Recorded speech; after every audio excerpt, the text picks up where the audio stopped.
Hello my dear students, कैसे हैं आप।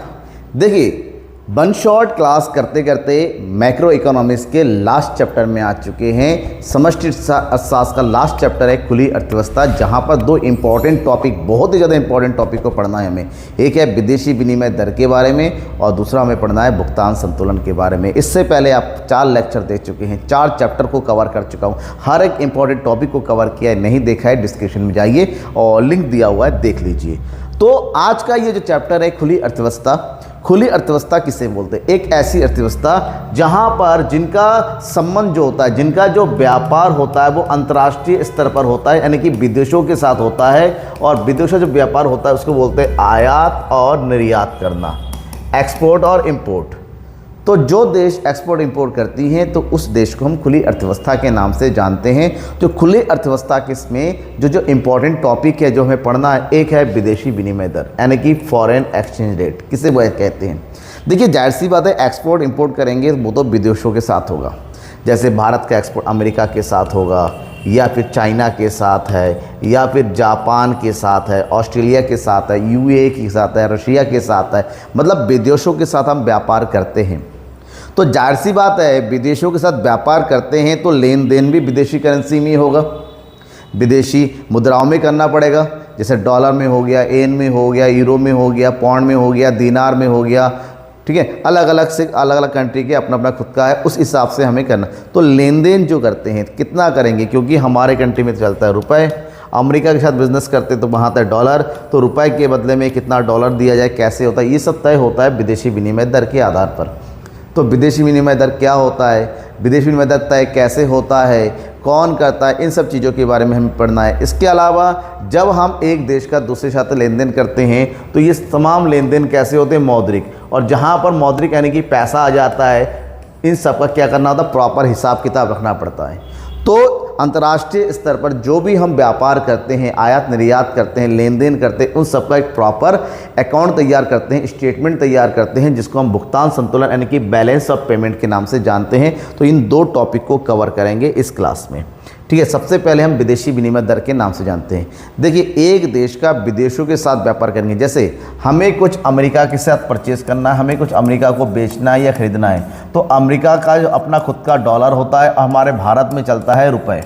तो रुपए और डॉलर की वैल्यू एक जैसे नहीं है, तो रुपए के बदले में कितना डॉलर दिया जाए या डॉलर के बदले में कितना रुपए लिया जाए, इन दोनों के बीच में जो ट्रांजैक्शन होता है, ये जिस रेट में होता है, जिस दर पर होता है, उसको बोलते हैं विदेशी विनिमय दर। क्योंकि दर का होना जरूरी है, जिस बेस पे आगे के जो है ट्रांजैक्शंस होंगे।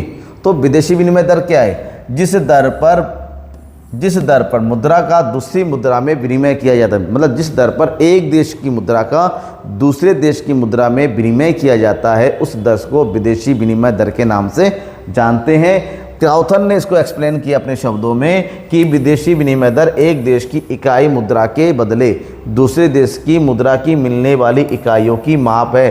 कि अगर किसी एक देश की, मतलब हम बात करते हैं डॉलर की, $1 के बदले में कितने रुपए का भुगतान करेगा, लगभग आज के टाइम में वो 83 रुपीज़ के आसपास है। तो ये हमारा भारत देश का विदेशी विनिमय दर है। अमेरिका के साथ, हर देश के साथ, एक देश का किसी दूसरे देश के साथ जो विदेशी विनिमय दर होता है बदल दर, भारत का अमेरिका के साथ अलग होगा, भारत का जापान के साथ अलग है, भारत का यूएई के साथ अलग है, भारत का रसिया के साथ अलग है। क्योंकि 2 देशों के बीच में व्यापार के आधार पर ही विदेशी विनिमय दर आज के टाइम में निर्धारित होता है। पहले अलग था, अब अलग है। तो जब व्यापार के आधार पर विदेशी विनिमय दर निर्धारित होता है तो ऐसे में विदेशी विनिमय दर भी एक देश का दूसरे देश का अलग होता चला जाता है। हर देश का, कहीं पर हमारी वैल्यू ज़्यादा है, कहीं पर हमारी वैल्यू कम है, वो कैसे होता है, इन सब बातों को हमें समझना पड़ेगा। अब बात करते हैं अनुकूल और प्रतिकूल विनिमय दर किसे बोलते हैं, फेवरेबल और इनफेवरेबल।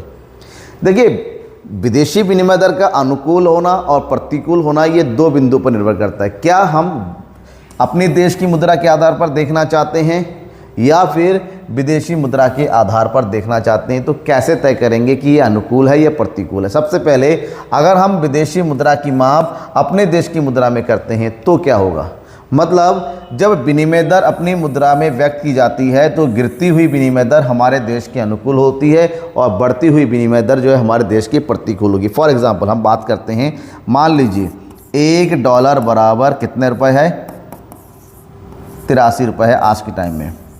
ये विदेशी विनिमय दर तय हुआ। अगर वहीं पर $1 बराबर अगर हमें 80 रुपये देना पड़े, यानी कि विदेशी विनिमय दर क्या हो रहा है यहाँ पर, ये कम हो रहा है। क्या हो रहा है? कम हो रहा है। मतलब अब हमें 3 रुपये कम पेमेंट करेंगे तो इसको बोलेंगे अनुकूल विनिमय दर। क्या बोलेंगे? अनुकूल, क्योंकि अब हमें कम पेमेंट करना है। वहीं पर अगर ये चेंज हो गया, कितना हो जाए, $1 बराबर हो जाए 85 रुपये, मतलब अब हमें 2 रुपये ज़्यादा पेमेंट करना होगा, तो इसको बोलेंगे प्रतिकूल विनिमय दर। मतलब अगर विदेशी विनिमय दर में हमारे देश की मुद्रा का मूल्य गिर जाता है वो प्रतिकूल होता है, अगर हमारे मुद्रा का मूल्य बढ़ जाता है वो अनुकूल होता है, क्योंकि मुद्रा का मूल्य बढ़ने से अब हमें कम पेमेंट करना पड़ेगा। वहीं पर अगर विदेशी मुद्रा की स्थिति कहें तो जब विदेशी विनिमय दर विदेश की मुद्रा में प्रकट की जाती है तो बढ़ती हुई विनिमय दर स्वदेश के पक्ष में होगी और घटती हुई विनिमय दर विदेश की पक्ष। अब ये कैसे होगा? फॉर एग्जांपल हम ये तय करेंगे, जैसे 1 रुपये के बदले में कितना, अगर मान लीजिए 1 रुपये के बदले में 0.75 जापानीज करेंसी जो है देना पड़ता है, ठीक है, जापान की करेंसी। वहीं पर अगर 1 रुपये बराबर 0.85 जापानी करेंसी हो जाता है तो ये मतलब ये होगा विदेशी मुद्रा के हिसाब से, 1 रुपये के हिसाब से विदेशी मुद्रा को तोल रहे हैं तो ये हमारे देश के अनुकूल होगी। वहीं पर अगर ये 1 रुपये के बराबर 0.70 हो जाए तो ये हमारे देश के प्रतिकूल होगी। तो ये 2 अलग अलग स्थितियां हैं अनुकूल और प्रतिकूल के मापने के लिए, ठीक है। इसके बाद आते हैं विदेशी विनिमय दर को कैसे निर्धारित किया जाता है। हमने ये तय कर लिया 1 रुपये में 83, तय कौन करता है? विदेशी विनिमय दर निर्धारित कैसे होता है? तो निर्धारण के आधार पर अगर हम बात करते हैं, विदेशी विनिमय दर के 3 प्रकार है। एक है स्थिर विनिमय दर प्रणाली, दूसरा है लोचशील विनिमय दर प्रणाली और तीसरा है प्रबंधित तरलशीलता, जिसको बोलते हैं मैनेज फ्लोटिंग। क्या बोलते हैं इंग्लिश में? मैनेज्ड फ्लोटिंग, ठीक है। तो 3 प्रकार की विनिमय दर का संचालन आज के टाइम में जो चलता है वो प्रबंधित तरलशीलता का प्रयोग करते हैं, और पुराने समय में, प्राचीन समय में स्थिर विनिमय दर का प्रयोग होता है। प्राचीन का मतलब होता है कुछ साल पहले, बहुत ज़्यादा प्राचीन की मतलब वो तो एंशिएंट टाइम हो जाएगा। सबसे पहले होते हैं स्थिर विनिमय दर, यानी कि fix exchange rate, fix exchange rate system. देखिए स्थिर का मतलब क्या होता है? स्थिर का मतलब होता है जहाँ परिवर्तन ना हो, जहाँ बदलाव ना होता हो। तो जब विनिमय दर ऐसी होती थी जिसमें परिवर्तन करना पॉसिबल नहीं था, जब परिवर्तन नहीं हो सकता था, और ये वही उसी स्थिति में होता था जब देश की विनिमय दर का निर्धारण सरकार के द्वारा या सरकार की किसी अधिकृत संस्था के द्वारा किया जाता है। ऐसे में सरकार के द्वारा निर्धारित किए गए विनिमय दर को सरकार के अलावा किसी दूसरे के द्वारा परिवर्तित नहीं किया जा सकता था, इसलिए इसको स्थिर विनिमय दर की प्रणाली कहते हैं। अब बात यह है, सरकार ने स्थिर विनिमय दर का निर्धारण किया, क्या ऐसे ही मन मर्जी कि इतना होगा, इतना होगा, इतना होगा? ऐसे में तो फिर गड़बड़ हो जाता मामला। नहीं, स्थिर विनिमय दर प्रणाली के में विनिमय दर निर्धारित करने के पीछे भी लॉजिक है। इसको बोलते हैं विनिमय दर निर्धारित करने की प्रणाली। अगर प्रणालियों की बात करते हैं, 2 प्रमुख प्रणालियां प्रचलन में थी। एक है विनिमय दर की स्वर्णमार प्रणाली, गोल्ड स्टैंडर्ड सिस्टम, और दूसरा था विनिमय दर की ब्रेटन वुड्स प्रणाली, Bretton Woods system of foreign exchange rate. इन 2 आधारों पर सरकार जो है विदेशी विनिमय दर निर्धारित करती थी। सबसे पहली जो प्रणाली है, सबसे पुरानी प्रणाली थी, वो है गोल्ड स्टैंडर्ड सिस्टम, स्वर्णमान प्रणाली। स्वर्ण के आधार पर, स्वर्ण मतलब सोना, गोल्ड, यहाँ पर गोल्ड कैसे बोलते हैं? Gold standard system. गोल्ड के अकॉर्डिंग, सोने के आधार पर देश की विनिमय दर प्रणाली का निर्धारण होता था, विनिमय दर का निर्धारण होता था। मतलब इस प्रणाली में प्रत्येक देशों को अपनी मुद्रा के मूल्य को स्वर्ण के मूल्य में तय किया करना पड़ता था, और ये विश्व में 1870 से लेकर 1914 के बीच में प्रचलन में थी। बाद में ब्रेटन वुड्स ने आ गई, उसके बाद जो है लोचशील प्रणाली आ गई। इसमें क्या होता है? मतलब देश के मुद्रा को सोने के मूल्य में परिवर्तित करने का मतलब क्या हुआ? एक एग्जाम्पल, उदाहरण दे के बताते हैं। फॉर एग्जाम्पल हम बात करते हैं यूएसए की, अमेरिका जहाँ चलता है डॉलर, और हम बात करते हैं किसकी? भारत की, और भारत में हमारा क्या है? रुपये। तो दोनों देशों में सोने के रेट का पता लगा जाता है। देखिए रेट जो भी हो, वजन तो एक जैसा होता है। हम लेते हैं 10 ग्राम सोने की कीमत, मान लेते हैं अमेरिका में 10 ग्राम सोने की कीमत है अमेरिका में सोने का रेट जो है कितना है, $900 है, डॉलर 900 मानते हैं। और भारत में सेम जो है सोने का रेट कितना है, 72,000 रुपये। यानी कि 10 ग्राम सोने की कीमत भारत में 72,000 रुपये, अमेरिका में है $900। एक अनुमान है ये बस, ठीक है। बस ऐसे में एग्जांपल देके बता रहा हूँ कैसे तय होता है। इस तरह से दोनों देशों में मुद्रा का मूल्य तय हो गया, सोने के 72,000 और $900। ये हो गया डॉलर और ये हो गया रुपए। अब इसको रेशियो बदल दो, 0 से 0 कट गया, ये हो गया 9 एकम 9, ये हो गया 9 अट्ठे 72, 80। यानी कि यहाँ पर $1 की वैल्यू 70 रुपये में तय हो गई। तो इस प्रकार से सोने के रेट के आधार पर विदेशी विनिमय दर का निर्धारण हो गया। और जब तक सोने का, पुराने समय में तो सोने का मूल्य स्थिर रहता था, वो जल्दी परिवर्तित नहीं होता था, तो ऐसे में सोने के मूल्य के आधार पर हमारे देश की मुद्रा का मूल्य तय हो गया। दो देशों की, अमेरिका और तो एक्सचेंज रेट कितना आता है, $1 बराबर 80 रुपये। यहाँ पर दिक्कत ये थी कि कुछ देशों में सोने का बहुतायत पाया जाता था, ऐसे में उस देश में सोने का मूल्य कम होता था और मुद्रा की वैल्यू बढ़ जाती थी। तो ऐसी स्थिति से छुटकारा पाने के लिए 1944 में ब्रिटेन में एक ब्रेटन वुड्स नाम की जगह थी, वहाँ पर अंतर्राष्ट्रीय मुद्रा कोष और विश्व बैंक की स्थापना किया गया। और जब वर्ल्ड बैंक और इंटरनेशनल मनी फंड की स्थापना की गई, उसी समय यह तय किया गया कि एक्चुअली में जो एक्सचेंज रेट सिस्टम होता है उसको बदलने की ज़रूरत है। कि हम सोने के आधार पर तय करते थे और सोना किसी देश में बहुत ज़्यादा पाया जाता है तो एक्सचेंज रेट, एक्चुअली में उस कंट्री की हालत ख़राब है, और जिसमें सोना नहीं है लेकिन कंट्री की हालत सही है, वहाँ का एक्सचेंज रेट कम हो जाता था। तो इस चीज़ से निपटने के लिए ब्रेटन वुड्स प्रणाली के अंतर्गत वहाँ पर जो सम्मेलन हुआ, जहाँ बड़े बड़े देशों के अधिकारी बैठे और उन्होंने तय किया नहीं। अब क्योंकि 1944 एक ऐसा टाइम था जहां पर अमेरिका पूरे वर्ल्ड में सर्वोच्च स्थान हासिल कर रखा था और उसकी डॉलर का भी बहुत अधिक प्रभुत्व छा गया था। तो वहां पर तय किया गया कि प्रत्येक देशों को अपने करेंसी का मूल्य डॉलर के आधार पर तय करना पड़ेगा। और डॉलर के आधार पर कैसे, तो ये तय हुआ कि वहाँ पर $35 प्रति आउंस सोने की कीमत होगी, मतलब 1 आउंस, क्योंकि सोने का मूल्य एक डॉलर के बीच में रखना जरूरी है कि डॉलर की वैल्यू कैसे तय होगी। तो उन्होंने तय किया कि 1 आउंस में $35 होंगे और इसी डॉलर के बेस में हर एक कंट्री अपने डॉलर मुद्रा का मूल्य तय करेंगे। और ऐसे में धीरे धीरे इस प्रणाली का प्रयोग किया जाने वाला, लेकिन ये प्रणाली बहुत ही ज़्यादा कॉम्प्लिकेटेड थी। बाद में इस प्रणाली का प्रयोग होना बंद हो गया, लोसिल प्रणाली शुरू हो गई। अब जो स्थिर विनिमय दर प्रणाली थी, इसके कुछ गुण थे। क्यों प्रयोग किया जाता था, क्योंकि इससे अंतर्राष्ट्रीय व्यापार में वृद्धि होती थी। क्यों, क्योंकि मुद्रा का मूल्य स्थिर रहता था, विनिमय दर में परिवर्तन नहीं होता था। एक बार अगर तय हो गया कि $1 बराबर 80 रुपये है और ये लंबे समय तक यही रहने वाला है, तो जो ट्रेडर्स है, बिजनेसमैन है, उनके मन में डर नहीं है कि आज रेट कम होगा, कल बढ़ेगा, कल घटेगा, ऐसा नहीं था। तो रिस्क से अंतर्राष्ट्रीय व्यापार बढ़ता है। विदेशी पूंजी को प्रोत्साहन मिलता है कि विदेशी लोग, हमें उनको पता है कि यार एक्सचेंज रेट तो ऐसा है, कम होगा नहीं, लॉस नहीं होगा, तो इन्वेस्टमेंट बहुत अच्छा खासा करते हैं।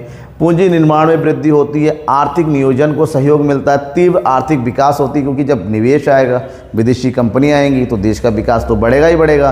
भुगतान संतुलन को बनाए रखने में सहायता प्राप्त होती है, क्योंकि मुद्रा के मूल्य में कोई परिवर्तन नहीं होता है तो भुगतान संतुलन आसानी से हो सकता है। आर्थिक स्थिरता बनाए रखने में ये विधि बहुत ही ज़्यादा सहायक थी, क्योंकि मौद्रिक और स्थिर एक्सचेंज रेट में कोई परिवर्तन नहीं होता था। लेकिन इसके साथ साथ इस विनिमय दर में कुछ दोष थे, कुछ कमियां थीं। जैसे यहाँ पर राष्ट्रीय हितों की अवहेलना हो सकती थी। क्यों, क्योंकि मान लीजिए देश की परिस्थितियाँ आर्थिक आधार पर सही हुई हैं, लेकिन अगर सोने का रेट नहीं बदल रहा है तो यहाँ पर एक्सचेंज रेट भी नहीं बदल सकता था। तो यहाँ पर देश के लिए ये बेकार था। अन्य क्षेत्रों में नियंत्रण होता था, विदेशी विनिमय में बहुत अधिक उच्चावचन होते थे, मतलब फ्लैक्चुएशन होते रहते सोने की वैल्यू के आधार पर। इसलिए इस विधि की जगह दूसरी विधि का प्रचलन शुरू हुआ, लोचदार या लोचशील विनिमय दर प्रणाली। इसको बोलते फ्लोटिंग, ठीक है, floating exchange rate system. Floating exchange rate का मतलब ये एक ऐसी प्रणाली थी जहां पर विदेशी विनिमय दर में परिवर्तन होता रहता था, क्योंकि यहाँ पर विदेशी विनिमय दर का निर्धारण कोई संस्था नहीं करती थी, सरकार के द्वारा नहीं होता था। इस विनिमय दर को पूरी तरीके से किस पर छोड़ दिया गया? बाजार में। और बाजार में दो शक्तियां थी, मांग और पूर्ति। मांग और पूर्ति यानी कि विदेशी विनिमय की मांग और विदेशी विनिमय की पूर्ति के आधार पर विदेशी विनिमय दर का निर्धारण होता था। एक ऐसी स्थिति, एक ऐसा दर जिस दर पर विदेशी विनिमय की मांग और विदेशी विनिमय की पूर्ति जिस दर पर बराबर हुआ करती थी, उसी दर को संतुलन विनिमय दर के नाम से जाना जाता था। और उसी दर पर जो है एक्सचेंज रेट अब जाना जाता था कि अब भी इसी रेट का प्रयोग होता है। तो यहाँ पर तय होता है कि मांग, देखिए विदेशी विनिमय की मांग कब किया जाता है? जब हमें विदेशी विनिमय का भुगतान करना हो, किसी दूसरे देश को पेमेंट करना हो। और पूर्ति तब होती थी जब बाहर से हमारे यहाँ पर पैसा आता हो। तो कितना पैसा आ रहा है और कितना जा रहा है, उस आधार पर जो है लोकशील विनिमय दर का निर्धारण होता था। इसके फ़ायदे क्या थे? ये एक बहुत ही सरल सिस्टम था। यहाँ पर कोई गोल्ड रिजर्व नहीं रखना है, कोई स्टैंडर्ड नहीं रखना है। यहाँ पर केवल एक ही चीज़ तय करता है, कितना पैसा मुद्रा आ रही है और कितना मुद्रा जा रही है। इस आधार पर सतत समय ऑटोमेटिक ये डेली के डेली एक्सपोर्ट इंपोर्ट के आधार पर तय हो जाता था। यहाँ पर किसी भी प्रकार की रिक्वायरमेंट की आवश्यकता नहीं थी कि हमें यहाँ पर गोल्ड स्टैंडर्ड रखना है, रिजर्व रखना है, ऐसा नहीं था। संसाधनों का बहुत बढ़िया यूज़ हो सकता है, लेकिन कुछ कमियाँ भी थी। कमियाँ थी ये यहाँ पर लोच इलास्टिसिटी बहुत कम थी कि आप बहुत ज़्यादा अपने हिसाब से एक्सचेंज नहीं कर सकते, क्योंकि पूरा बाजार पर तय होता है। मांग और पूर्ति में परिवर्तन होगा तो ही परिवर्तन होगा। और यहाँ पर बहुत अधिक अनिश्चितता भी रहती है, क्योंकि हर घंटे हर दिन इसमें कुछ ना कुछ, क्योंकि मांग में पूर्ति में परिवर्तन होता रहता है। और मांग और पूर्ति में परिवर्तन होगा नहीं कि यहाँ पर एक्सचेंज रेट में परिवर्तन हो गया। इसके अलावा अंतर्राष्ट्रीय व्यापार में भी अस्थिरता आती है। तो ये तो हो गए दोष और गुण। लेकिन बात यह है कि लोचशील विनिमय दर का निर्धारण आखिर होता कैसे? जैसा कि मैंने कहा, लोचशील विनिमय दर का निर्धारण विदेशी विनिमय बाजार में विदेशी विनिमय की मांग और पूर्ति के द्वारा, कि देश में विदेशी विनिमय की मांग कितनी है, यानी कि देश को विदेशों को कितने का मुद्रा पेमेंट करना है, और विदेशों से हमारे देश में कितनी विदेशी करेंसी आ रही है। इन दोनों के आधार, मांग और पूर्ति के आधार पर, मांग तब होता है जब हमें भुगतान करना हो, पूर्ति तब होती है जब हमें विदेशी मुद्रा प्राप्त हो रही है। इस आधार पर एक ऐसी बिंदु होती है जहाँ पर विदेशी मुद्रा की मांग और विदेशी मुद्रा की पूर्ति, जिस बिंदु पर विदेशी मुद्रा की मांग और पूर्ति आपस में बराबर है, उसी बिंदु पर विदेशी विनिमय दर का निर्धारण होता था। मान लीजिए विदेशी विनिमय की मांग ये है और विदेशी विनिमय की पूर्ति यहाँ पर है, तो ये वाला बिंदु जो है दोनों आपस में बराबर है, इस बिंदु पर विदेशी विनिमय दर का निर्धारण होता था। और इसी निर्धारण के आधार पर जो है आगे ट्रांजैक्शन किए जाते थे। अगर मान लीजिए विदेशी विनिमय की मांग बढ़ गई, तो ऐसे में विदेशी विनिमय दर में भी परिवर्तन होता है। मान लीजिए पूर्ति बढ़ गई तो विदेशी विनिमय दर में भी कमी हो जाती थी। इस आधार मांग और पूर्ति में परिवर्तन से विदेशी विनिमय दर में भी परिवर्तन बहुत जल्दी हुआ करता था। ठीक है, लेकिन इतना ज़्यादा परिवर्तन होने से सरकार को थोड़ा नुकसान था और सरकार ने सोचा कि इसमें कुछ परिवर्तन होना चाहिए। लेकिन उससे पहले हमें ये समझना होगा किसी भी देश में विदेशी विनिमय की मांग क्यों होती है और किसी भी देश में विदेशी विनिमय की पूर्ति कैसे होती है। पहले मांग की बात करते हैं। जब हम विदेशों से वस्तु और सेवाओं का आयात करते हैं तो पेमेंट करना पड़ेगा। जब हम विदेशों में इन्वेस्टमेंट करेंगे, विदेशों में अपना बिजनेस लगाने जाते हैं, जब विदेशों को कोई भेंट यानी कि गिफ्ट या फिर कोई उपहार वगैरह देते हैं, विदेशी मुद्राओं के मूल्य में सट्टा लगाते हैं, अंतर्राष्ट्रीय सौदे कहते हैं, विदेशों में घूमने जाएंगे, विदेशों में पढ़ने जाएंगे, विदेशों में इलाज करने जाएंगे, विदेशों की शेयर मार्केट में पैसा लगाएंगे, तब हमें विदेशों को भुगतान करना पड़ता है। तो जब हम विदेशों को भुगतान करेंगे मतलब हमें अमेरिका में पैसा लगाना है तो डॉलर में लगाना पड़ेगा, जापान में पैसा लगाना है तो येन में लगाना पड़ेगा। इसका मतलब तब हमें विदेशी करेंसी की आवश्यकता है, तब हम मांग करते हैं। लेकिन हमें विदेशी विनिमय की पूर्ति कब होती है, हमारे पास पैसे कब होते हैं, तब जब हम विदेशों को वस्तु और सेवाओं का निर्यात करते हैं। अमेरिका को करते हैं तो अमेरिका से हम डॉलर ले लेते हैं। जब हमारे देश में विदेशियों के द्वारा निवेश होता है, इन्वेस्टमेंट होता है, चाहे FDI हो चाहे FII हो, जब हमारे देश में विदेशों से गिफ्ट वगैरह आते हैं, जब हमारे देश में विदेशी सौदागर या सट्टा प्राप्त करने आते हैं, जब हमारे देश में कोई विदेशी सौदे होते हैं, जब हमारे देश में लोग घूमने आते हैं, हमारे देश में पढ़ने आते हैं, इलाज करने आते हैं, तो विदेशी पैसा हमारे साथ अपने साथ लेके आते हैं। तो ये तो ये मांग और पूर्ति इन दोनों के आधार पर तय होता है। लेकिन फ्लैक्चुएशन बहुत ज़्यादा होता है, परिवर्तन बहुत ज़्यादा होता है, जिससे कभी कभी देश को नुकसान होता है। तो लोगों ने देश अलग अलग देशों ने तय किया कि नहीं, जो विनिमय दर है बाजार में तय होता है वो अच्छी बात है, लेकिन उसमें कुछ ना कुछ तो हमारे हाथ में हो कि हम अपने देश के भलाई के लिए थोड़ा बहुत चेंज कर सके। तो यहाँ पर क्या होता है ना, जब ओपन मार्केट में रेट तय होता है, यानी कि जो लोचशील विनिमय दर है जो ओपन मार्केट में तय होता है, अगर लोचशील विनिमय दर में भी थोड़ा बहुत प्रबंध किया जा सकता है, थोड़ा बहुत मैनेज किया जा सकता है, तो उस स्थिति को बोलते हैं प्रबंधित फ्लोटिंग विनिमय दर प्रणाली। मतलब एक ऐसी स्थिति जिसमें स्थिर विनिमय दर और परिवर्तनशील विनिमय दर दोनों के ही गुण पाए जाते हैं। मतलब ये एक ऐसा दर होता है जो स्वतंत्र बाजार में मांग और पूर्ति के द्वारा निर्धारित तो होता है, लेकिन सरकार के द्वारा एक निश्चित सीमा तक परिवर्तन किया जा सकता है। जैसे फॉर एग्जांपल $1 बराबर तय हुआ है ओपन मार्केट में 82.30 ये हो गया, ठीक है। अब सरकार ने कहा यार ये रेट तो बहुत ज़्यादा है, तो सरकार ने अपनी शक्ति का प्रयोग करते हुए ओपन मार्केट में रहे हुए तय को यहाँ पर 82 कर दिया, पूरा राउंड फिगर में कर दिया। तो सरकार ने अपना रेट जो है 0.30 से मजबूत कर लिया। इसको बोलते हैं प्रबंधित तरलशीलता, जिसको जो है गंदी तरलशीलता के नाम से जानते हैं, क्योंकि यहाँ पर सरकार का हस्तक्षेप रहता है। सरकार अपने हित के लिए इसमें परिवर्तन कर सकती हैं। तो ये तो हो गया प्रबंधित फ्लोटिंग। अब ये जो कुछ भी होता है, विदेशी विनिमय मुद्राओं का आना जाना, ये सब जो होता है ना, जहाँ होता है उसको बोलते हैं विदेशी विनिमय बाजार। यह एक ऐसा बाजार होता है जहाँ पर विश्व की सभी राष्ट्रीय मुद्राओं का क्रय विक्रय होता है, लेन देन होता है। जैसे यूएस हो गया, अलग अलग कंट्री, ब्रिटेन हो गया, यूरो हो गया, जापान की कंट्री आपस में आती हैं और यहाँ पर एक दूसरे की ज़रूरत के हिसाब से ये एक्सचेंज होती हैं, एक दूसरे की मुद्राओं की पूर्ति की जाती हैं, एक दूसरे से मुद्राएं प्राप्त की जाती हैं और सारा काम पूरा कर लिया जाता है। ऐसे में विदेशी विनिमय प्रमुखतः 3 प्रकार के कार्य को पूरा करती हैं। नंबर 1 स्थानांतरण कार्य। ये एक ऐसा कार्य होता है जहाँ पर 2 देशों के सौदों के आधार पर विदेशी मुद्राओं का भुगतान किया जाता है या भुगतान की प्राप्ति की जाती है। विदेशी विनिमय बाजार इस सुविधा को प्रदान करती हैं कि आसानी से एक दूसरे देश में आसानी से मुद्राओं का स्थानांतरण हो सके, ट्रांसफ़र हो सके। मतलब हमने कुछ निर्यात किया है तो हमें डॉलर चाहिए, तो इस मार्केट के माध्यम से हमें डॉलर मिल जाएंगे। दूसरा कार्य होता है क्रेडिट फंक्शन, उधार। अगर मान लीजिए हम एक्सचेंज कर रहे हैं, हमारे पास ऑन द स्पॉट पैसे नहीं हो रहे हैं, तो हम फ्यूचर एक ट्रांजैक्शन कर सकते हैं कि हम आज पेमेंट ना करके कल कर सकते हैं। तो ये विदेशी मुद्रा बाजार क्रेडिट की सुविधा भी प्रोवाइड करती हैं, कि उधार की फैसिलिटी प्रोवाइड करती हैं। इसके अलावा इसके अंतर्गत हेजिंग कार्य जाते हैं।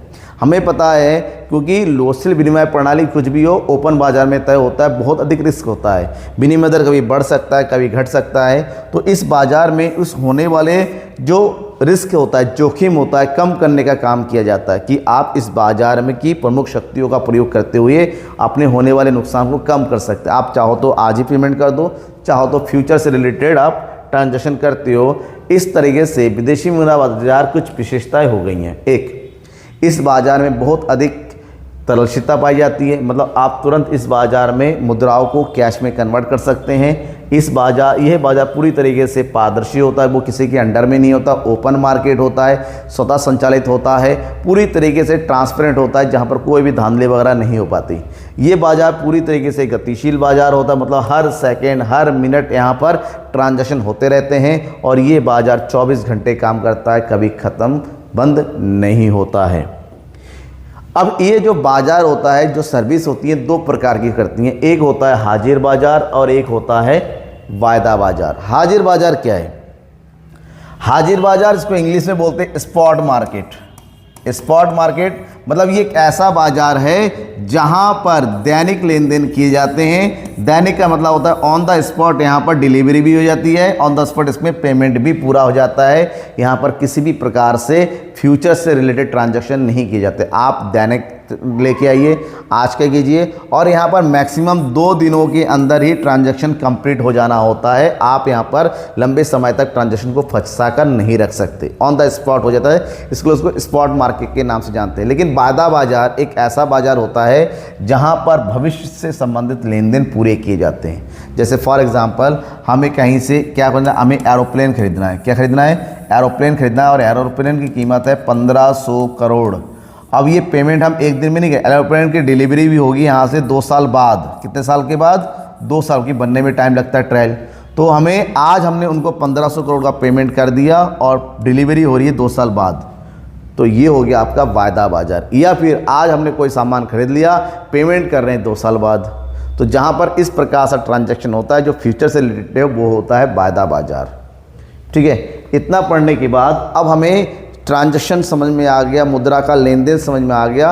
अब हिसाब किताब भी करना होता है। मुद्रा से संबंधित को हर एक चीज़ लिख के रखा जाता है, उसका हिसाब किताब होता है। चाहे कहीं पर भी आप अपने दैनिक लाइफ में करते हैं तो यहाँ पर तो एक देश का विदेश के साथ किए गए तमाम हजारों लाखों करोड़ों रुपीस की बात है। तो ऐसे में एक देश का विदेशों के साथ किए गए सभी प्रकार के आर्थिक सौदों का प्रॉपर लेखा जोखा होता है भुगतान संतुलन, बैलेंस ऑफ पेमेंट, जिनको शॉर्टकट में BOP के नाम से जाना जाता है। यहाँ पर सभी प्रकार के लेन देन, कितना पैसा आया, कितना पैसा गया, चाहे वो एक्सपोर्ट का हो, चाहे वो इंपोर्ट का हो, चाहे वो लोन का हो, चाहे वो निवेश का हो, चाहे कोई भी हो, 100% हर एक वस्तु का ट्रांजैक्शन होता है। एक निश्चित अवधि के लिए रिकॉर्ड किया जाता है और जहाँ रिकॉर्ड किया जाता है उसी को ही भुगतान संतुलन के नाम से जानते हैं। भुगतान संतुलन एक देश का दूसरे देश के साथ एक निश्चित अवधि में किए गए सभी प्रकार के आर्थिक लेन देनों या प्राप्तियों व भुगतानों का विवरण होता है। बेन हमने एक्सप्लेन किया है, एक देश का भुगतान संतुलन एक निश्चित अवधि के भीतर उसकी बाकी विश्व की शेष विश्व के साथ किए गए सभी प्रकार के मौद्रिक सौदों का लेखा जोखा होता है। ठीक है, अब यहाँ पर क्या शामिल होता है? मैंने कहा सभी प्रकार के सौदे होते हैं, तो उसको अगर क्लासिफाई करें, इसके अंतर्गत सभी प्रकार के दृश्य वस्तुओं को शामिल किया। दृश्य वस्तुएं मतलब ऐसी वस्तुएं जिनका भौतिक रूप होता है, जिसको हम देख सकते हैं, जिसको छू सकते हैं। जैसे फॉर एग्जांपल हम बात करते हैं फर्नीचर की, फॉर एग्जाम्पल हम बात करते हैं खाद्य सामग्री, खाने पीने के सामान, फॉर एग्जाम्पल हम बात करते हैं कपड़ों की, फॉर एग्जाम्पल बात करते हैं इलेक्ट्रॉनिक्स आइटम की। ये वस्तुएं होती हैं जो हम देख सकते हैं, इनका एक्सपोर्ट इंपोर्ट होता है। इसके अलावा अदृश्य वस्तुएं, ऐसी वस्तुएं जिनका कोई भी भौतिक अस्तित्व नहीं होता है लेकिन जिनका मूल्य चुकाया जाता है। जैसे सॉफ्टवेयर हो गया, सॉफ्टवेयर का भौतिक अस्तित्व नहीं होता लेकिन ये बहुत बड़े अमाउंट का ट्रांजैक्शन होता है। फॉर एग्जांपल इंश्योरेंस सर्विस हो गया, मतलब जो सेवाएं होती हैं इनका लेन देन होता है, उसको शामिल किया जाता है। पूंजी अंतरण, यहाँ पर सभी प्रकार के कैपिटल प्राप्त, जैसे निवेश हो गया, ऋण हो गया, ठीक है ना, सरकारी सौदे हो गए, इन सबको यहाँ पर शामिल किया जाता है। जब भुगतान संतुलन की बात करते हैं, इसकी प्रमुख विशेषताएं हैं। भुगतान संतुलन एक देश के समस्त प्रकार के सौदों का एक क्रमबद्ध लेखा जोखा होता है। ये एक निश्चित समय अवधि विशेषकर 1 वर्ष के लिए बनाया जाता है, एक अकाउंटिंग ईयर के लिए। ये व्यापकता होती है, इसका मतलब सभी प्रकार के मुद्दों को यहाँ पर शामिल किया जाता है, कुछ भी नहीं छोड़ा जाता है। ये एक ऐसा अकाउंट होता है जो स्वतः संतुलित होता है, क्योंकि यहाँ पर डबल एंट्री सिस्टम को फॉलो किया जाता है, डेबिट और क्रेडिट वाले को। ऐसे में भुगतान संतुलन प्राय क्या होता है, संतुलित होता है, समान रहता है। दोहरी अंक प्रणाली का प्रयोग किया जाता है और यहाँ पर कोई भी अगर दिक्कत होती है तो ऑटो एडजस्ट हो जाता है, आपस में वो समायोजित हो जाता है। ठीक है, ये इसकी विशेषताएं हैं। अब भुगतान संतुलन की संरचना, भुगतान संतुलन को बनाया कैसे जाता है। जब भुगतान संतुलन की बात करते हैं, इसमें बेसिकली इसके 2 प्रकार के अकाउंट बनते हैं। इसमें एक होता है चालू खाता और एक होता है पूंजी खाता, यानी current account and capital account. जब हम चालू खाते की बात करते हैं, इसमें 3 प्रकार की मदों को शामिल किया जाता है। दृश्य वस्तुओं के आयात निर्यात को, अदृश्य वस्तुओं के आयात निर्यात को, और यहाँ पर सभी प्रकार के एक पक्षीय अंतरण। एक पक्षीय मतलब जो या तो जाता है या एक तक आता है, एक पक्ष का होता है, यहाँ पर कोई दूसरे साइड का ट्रांजैक्शन नहीं होता है। पूंजी खाता, जिसमें ऐसे मदों को शामिल किया जाता है जिससे देश की संपत्तियों और परिसंपत्तियों पर सीधा प्रभाव पड़ता है, जैसे निवेश या फिर ऋण। अब इनको थोड़ा डिटेल से पढ़ते हैं, इसमें क्या क्या आता है, जरूरी है जानना। चालू खाता, चालू खाता एक ऐसा खाता है जिसमें सब वस्तु और सेवाओं के आयात निर्यात और एक पक्षीय भुगतानों को शामिल किया जाता है। और ये एक ऐसे ट्रांजैक्शन होते हैं जो दैनिक नेचर के होते हैं, जो चालू नेचर के होते हैं और सामान्यतः एक देश का दूसरे देश में रेगुलरली होता है। एक दिन के लिए नहीं, एक साल के नहीं, रेगुलरली ये लगातार होता रहता है, इसलिए इनको चालू खाते कहते हैं, क्योंकि कंटिन्यूस में लेके होते रहते हैं।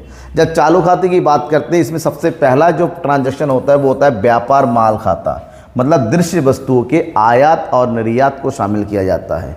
तो व्यापार माल खाता को यहाँ पर व्यापार संतुलन के भी नाम से जानते हैं, व्यापार संतुलन या फिर व्यापार शेष, शॉर्ट में होते हैं बैलेंस ऑफ ट्रेड एंड की BOT। ठीक है, इसके अंतर्गत केवल और केवल दृश्य वस्तु को ही शामिल किया जाता है और तो ऐसे में व्यापार संतुलन हमारा 3 तरीके से होता है। ये संतुलित हो सकता है, या फिर ये अधिक का हो सकता है, या फिर ये घाटे का भी हो सकता है। तो व्यापार संतुलन का मतलब होता है दृश्य वस्तु का आयात और दृश्य वस्तु का निर्यात। तो यहाँ पर जब भी व्यापार शेष की बात करते हैं इक्वेशन बन जाता है दृश्य वस्तुओं का निर्यात